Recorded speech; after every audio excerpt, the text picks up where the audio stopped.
This is Boomer Nation on Talk Radio 860 WGUL. Here's your host, Terry Benincasa. It's time now for our Working Smarter segment, starting off, as always, with Steve Gavatorta and his feature, Straight Talk. Hey, Steve. Hey, good to be here.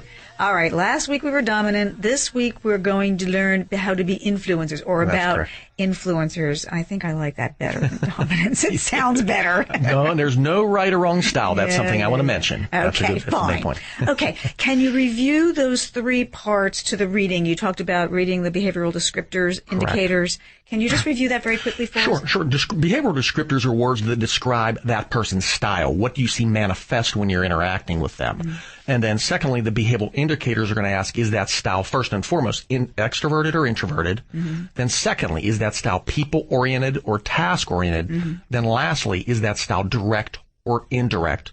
Then the last thing we look at is, how does that respective style deal with things such as change, conflict, and risk-taking? When you can understand all these things, it's going to help you better interact. Absolutely. But the first point is learning those styles. Sure. Okay, so the next style, the style today is influencer. Influencer. Words to describe an influencer include expressive, enthusiastic, talkative, and very gregarious. Mm-hmm. With regard to extroverted and introverted, I'm sure no surprise, they're more extroverted.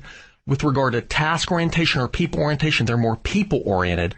And then lastly, with regard to being direct or indirect, they're indirect. And this primarily comes because they don't want to hurt feelings. So they'll have a tendency to beat around the bush and whatnot. Mm-hmm. Now, with regard to change, risk, and conflict, they're moderate change agents. It all depends on what's going on with the change. If the change benefits people, they'll be more receptive to making that change. Mm. If change is detrimental to people, they'll be less willing to make change. Their risk factor is moderate. And lastly, with regard to their conflict responses, they're going to flight. They're going to run. They're not going to be very aggressive. Don't like conflict. No, they do not. Now, why is this called the influencer?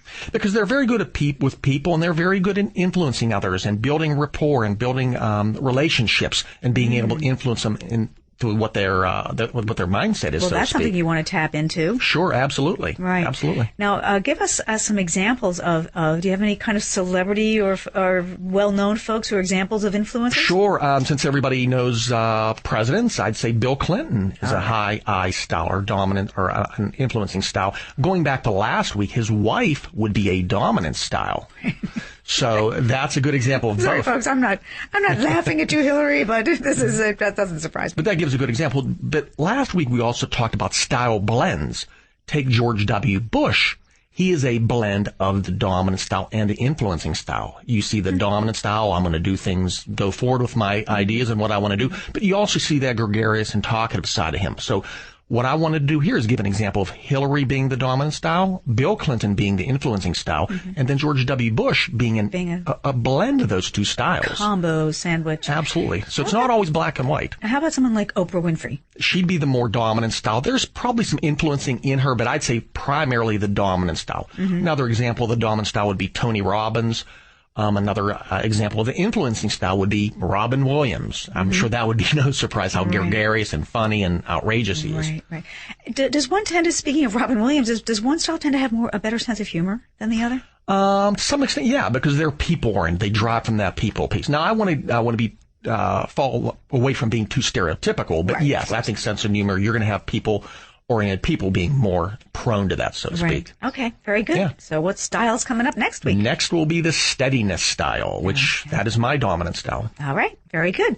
If you want to ask Steve a question he will answer either on or off the air, you can reach him on our listener line. That's 877-999-1172. Leave him a message, or you can email him at steve@boomerradioshow.com. Talk to you next week. Looking forward to it. All right, bye-bye. Bye-bye. Attention business owners and managers. If you don't have a sales force that consistently exceeds quota or consistent growth in yearly profits, then you're quickly losing your competitive edge, and the Steve Gavatorta Group can change that. The Steve Gavatorta Group is a premier business communications consulting company with a client list that includes Bayer and New York Life. The Steve Gavatorta Group is known as the profitability catalyst. To find out what they can do for your company, call 813-908-1343 or go to Gavatorta.com.